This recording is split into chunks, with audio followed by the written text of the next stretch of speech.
another awesome episode of Wine, Hops, and Road Stop, shot on location at the Latimer compound with my lovely wife, best friend, and co-host Desiree. Desiree, how you doing tonight? I'm good. I'm happy. Good. Why are you happy? Just because. Well, it's just time to do another show. Yeah. We get to talk about wine. We get to talk about good beer. We get to talk about, the fall is here and everything is wonderful, right? It is. Yeah. And so, the time of giving is coming up. Thanksgiving, Christmas holidays, all that stuff. I want to talk about something a little bit serious, kind of serious, that a lot of breweries are doing throughout Pennsylvania. It's called Hops for Hunger. Now, check this out. This is in our booze news today. Feeding Pennsylvania and PA Eats are joining forces with local breweries across the state this November to raise money for hunger relief through the first annual Hops for Hunger campaign. Most breweries involved will be donating a portion of their sales for the month of November. It may be a special beer on tap, drink special, so check with all that are involved to see how you can help.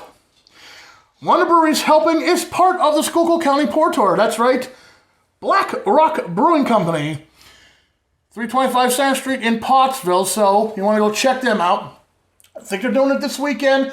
They're doing something this weekend. I think throughout the whole month of November. So go check out our friends at Black Rock and, help out a good cause. Now, for more information, of course, facebook.com/hopsforhungerpa and, of course, feedingpa.org/hopsforhunger is the website for more information. So give what you can, and I think it's really great that a lot of these breweries are helping out any way they can. I agree. Next up in booze news is something you're going to love. Okay. Trogs has released a new Mad Elf for the season. Mad Elf Grand Cru. You get it in a 4-pack. I know how you like your Mad Elf. I do. I like that. Everyone does. So this one's a little different. Mad Elf Grand Cru. It's similar to Mad Elf, but with a tart twist. Shout out to Jeff Tomasacci. I'm sure he loves this because he does love his sour beers. And this one's supposed to be a little bit more tart than the Mad Elf. Mad Elf Grand Cru is made with chocolate, Munich and Pilsner malts, and local Pennsylvania wildflower honey and Belgian yeast. The flavor profile is that of cinnamon, spice, clove, and lots and lots and lots of cherries. And that's where the tartness, I believe, comes in. ABV is 11%, and because of the cherry flavor, like I said, it's probably going to be a lot more tart. Mad Elf Grand Cru is bottled and capped with a cork, which keeps that extra pressure in and keeps oxygen out, which is a big plus for what? People who like to age their beer. That's right, which is a wonderful segue to the next segment, right? It is. That's right. So, since we're talking about Mad Elf, going to be on the shelves now. It's only going to be out for, a couple weeks and all. So get your Mad Elf, of course. And if you do get your Mad Elf, here are some tips to cellar that beer. Because, maybe buy a 4-pack, have 3 of them, and put one away for a party. Okay, first off, Desiree, when you cellar your beer, you got to make sure your temperature's right. Make sure you keep your beers cool and the temperature doesn't fluctuate too much. Like our basement. Basement's perfect, Number 2, of course, is darkness. You gotta keep your cellar dark. UV light interacts with hops in beer, and that can lead to the dreaded skunked beer. Ooh. Right. And of course, the more alcohol, the better. So you gotta aim for a beer that's at least what? 7%? Yeah, around 7% alcohol is probably the lowest you can go, and actually cellar your beer. And when you do that, your beer changes flavor over time. I know we just cracked open Dogfish Head 120 last weekend. We had a nice little party here. And you could tell that the beer changed from what it used to taste like, was it a year and a half ago, 2 years ago? Yeah. Yeah, so there are some tips that when you want to put your Mad Elf away, maybe for next year, there are some tips on how to do it. So don't go away. We're going to be right back with more Wine, Hops, and Road Stops. And of course, if you like what we're doing, facebook.com/Wine, Hops, and Road Stops. It's our Facebook page. WineHopsandRoadstops.com is our website. That's all I got. We'll be back in a couple minutes. And we're going to try some wine from the Cellar Beast. Don't go away.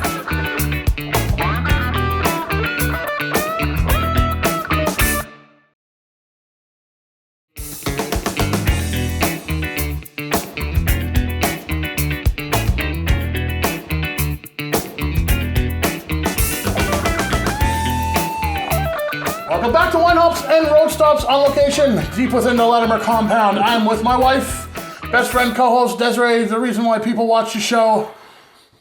Hello, what do we got? We got some wine in front of us.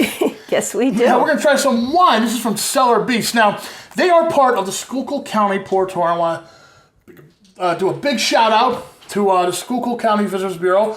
They've been great, a great sponsor of the show this season. So check them out, Schuylkill.org. We've highlighted some great places so far. Black Rock, we were talking about them last segment. Stoker's down in Tamaqua. Pilgaroo. Of course, can't forget Yingling. And of course, our friends at the Jackass Distillery. Today we have a wine from, look at that, Cellar Beast. I love the name, Cellar Beast. Winehouse. Now, here's a little bit about them. Their team, which consists of Matt, Karen, Brian, Erica, Mark, they all have diverse history in the wine industry, each bringing something sensational to the wines and ciders that they make. They created a relaxing space for the community to come and gather and to simply enjoy their wines and ciders, while also having the opportunity to experience a bit of education on how they do things. They consider themselves a French-inspired wine house, staying true to old world style wines. They source all their grapes from the West Coast, including California, Oregon, Washington, and crafting their wines and ciders using minimal intervention throughout the process. They also have a barrel program. This is really cool, where you can make your own wine with them. So they gave us a bottle of 2019 Merlot. So let's try it out. Okay, they said the grapes are from Green Valley, California, which is, I believe, southeast of Napa Valley. I don't know. I'm not asking you, I'm telling you. That's what they told me, so. Okay. Okay. All right. There we go. Okay, now, what they've told me about this wine is it's not what is considered a New World style Merlot. That's a little bit more fruity. This is supposed to be bolder than that and more like earthy. So I smell a lot of like fruit, like blackberry, cherry, but there is a little hint of spice on this too. Can you smell that? Mm-hmm.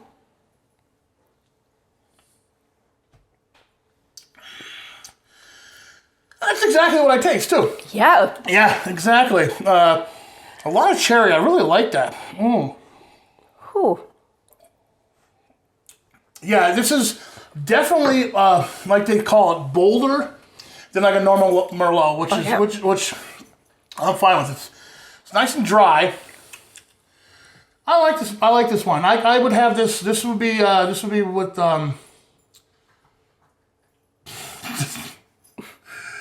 Man, you gotta see, our dogs are just going off on the couch, which is sitting right behind the camera.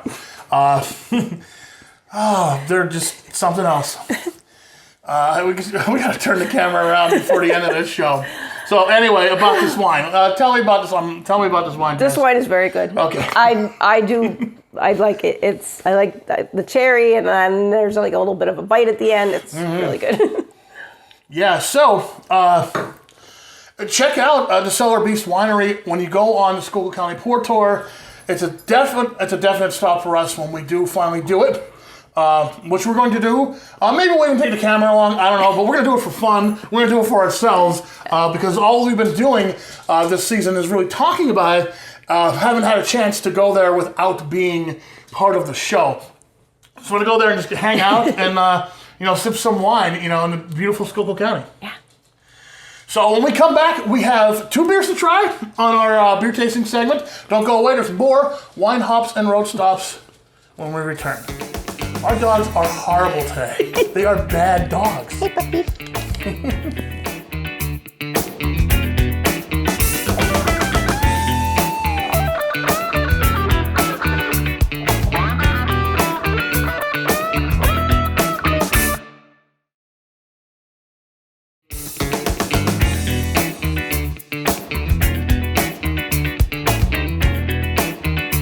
Welcome back to Wine, Hops, and Road Stops on WWine TV 35.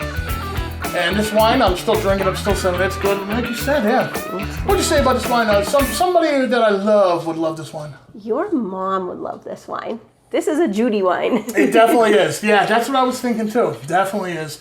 So, well, if we don't finish the whole bottle tonight, maybe we'll invite her over. I would really like to have this like after a good Italian meal. Like let's get your dad to cook, your dad and my mom to cook for us, and then we can have the rest of that wine.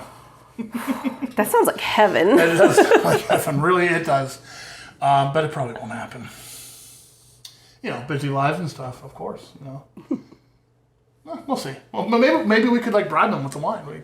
We'll sell it. Yeah, I think my dad would like that wine too. Yeah. Oh, absolutely. All right, so let's move on from wine. Let's move to beer. We've got 2 beers tonight that we're going to try, a pumpkin beer and a stout.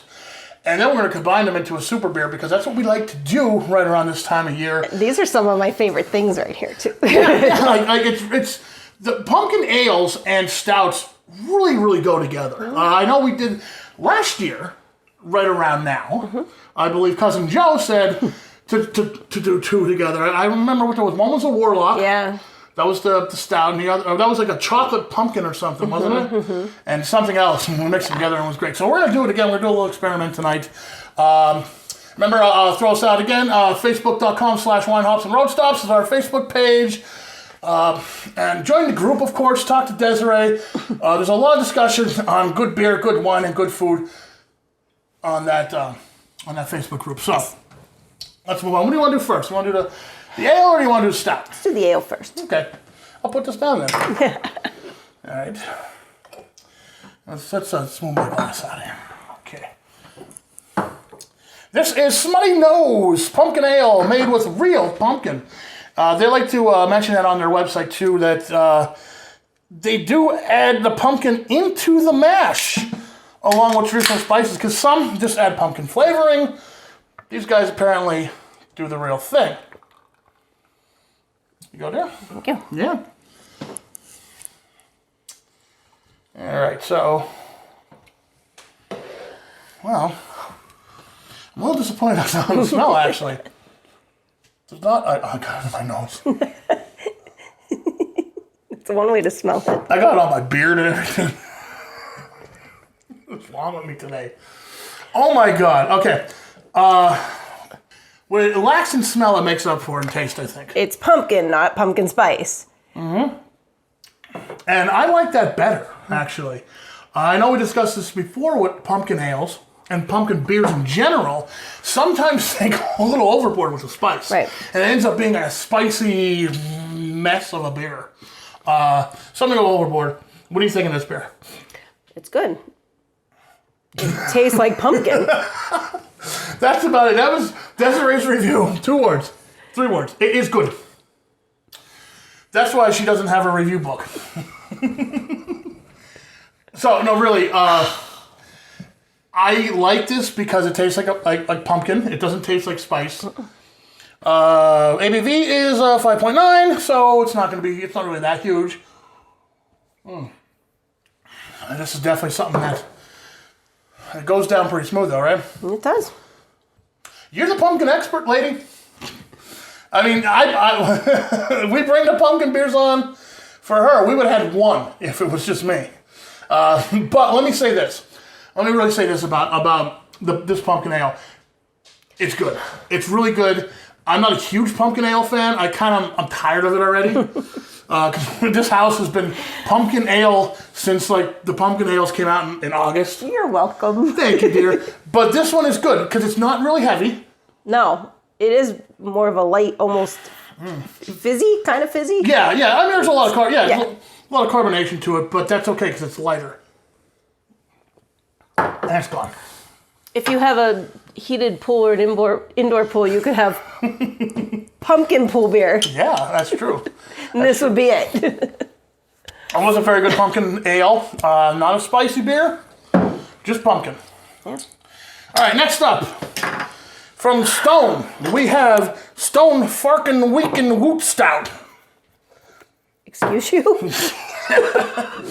Yeah, this is something else here. This one Ale brewed with pecans, or is it pecans? Oh, let's not Pecans, get into that. pecans, pecans. Whatever you want to call them. Ale brewed with pecans, wheat, and rye, aged in bourbon barrels. This is a big beer. It's about 11.5%. Ooh. There you go. And this one is a collaboration between Drew Curtis, the creator of Fark.com, Greg Koch, co-owner of Stone Brewing, and Will Wheaton. Everyone knows him from, he's the dork from Star Trek The Next Generation. He was Wesley Crusher. That was his name. He was the kid on the show. He was the annoying kid on the show that everyone hated. Aww. I like him now, though. I watch him on YouTube now. He's grown up and he makes beer. He makes beer. Let's look at smell. There's a really nutty smell to it. Crazy, not crazy nutty, but nutty. Ooh. Oh yeah! Wow. Now it's not as thick as I thought it was going to be, but you could taste the bourbon in it. Yeah. Like the bourbon barrel aged. Yeah. Thingy. Well, it's 11.5 too, so you can't really hide the booze when it gets up that high. No. But once you get past that little booziness, there's like a Wheat and pecans and rye. It's all there. It's kind of nutty, yeah. Like at the end, it's like I don't know how to describe it. Do you like it though? Oh yeah. That's all that matters. That's really all that matters. I mean, sometimes like it's hard to describe what you're tasting because there's a bunch of different flavors all at once. Yeah. And this is one of those times. But with that said, it still is good. So now we're going to experiment. Oh boy. What do you think is going to happen here, dear? I don't know. I think we're going to have a good pumpkin stouty thing. What's you going first? What do you think? The ale or stout? I don't know. Is there like some scientific equation to do this? Or apparently not. It's called wing it. We're going to wing it. All right. So, then we got our stout. We'll top it off with our pumpkin ale.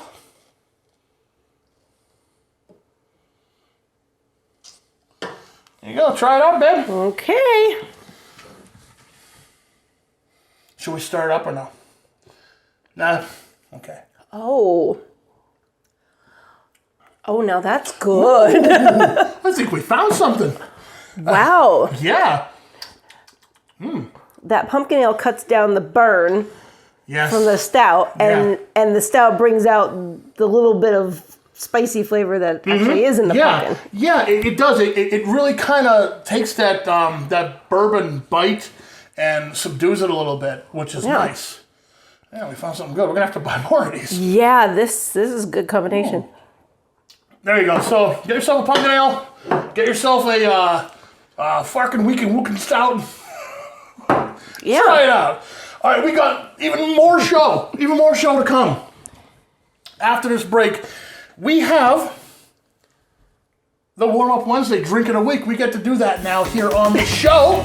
Sponsored by the Jackass Distillery. Don't go away. There's more Winehouse and Roll stuff coming up after this break.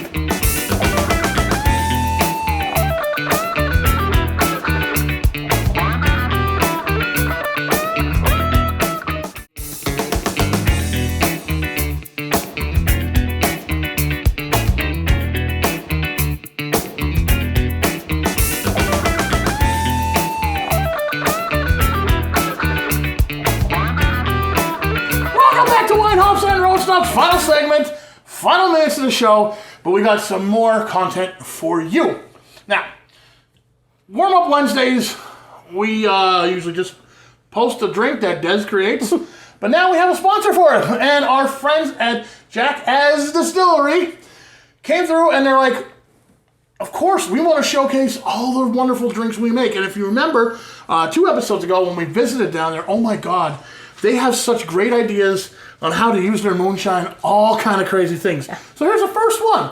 Warm Up Wednesday, drink from Jackass Distillery in Spring Glen. It's called the White Mule.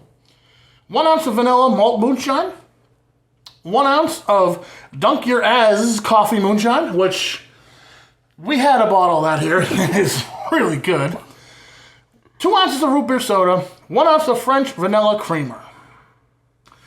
And there you go. There is your white mule. And let me tell you, it is fantastic. You can also get this recipe on our Facebook page. Every Wednesday, we'll have a new warm-up Wednesday, like we've been doing, sponsored by the Jackass Distillery, and something new, going out through the community of northeastern Pennsylvania every Wednesday is WYLN TV's Good News Bulletin, which will also feature the Drink of the Week by Jackass Distillery, and some, random articles here and there written by me and Des and the staff at WYLN, and it's all about good news because, all the good news. And the Good News Bulletin, it's all about good news. So I want to thank everyone for watching, and I also want to thank our new fans in Allentown on Service Electric Network Channel 502 and 550. Plus, State College area, our buddies out there in Happy Valley, WHVL Channel 29, we're seeing there also. I just remembered something. What there? I want to say hello to our new friend Karen. Hi, Karen. Who was working at PetSmart and right. recognized me and said that she watches us. Hello, Karen. Shout out to Karen, too. Absolutely. If you do see us out in the wild, in the big scary world, don't be afraid to say hi. I love talking with people who love what we do, and we bring a little joy into everyone's lives. And you just want to talk about beer, we just talk about beer. You want to talk about wine, we can talk about wine. I love interacting with our, it's weird to call them fans, but they're fans. And thank you, everyone, for watching. And thank you, Karen. Let's shout out to Karen at PetSmart. Like I said, life is too short to have bad beer. So drink good beer, drink it with someone you love, and we'll see you next time on Wine Hops and Road Stops. That was delicious. Wow.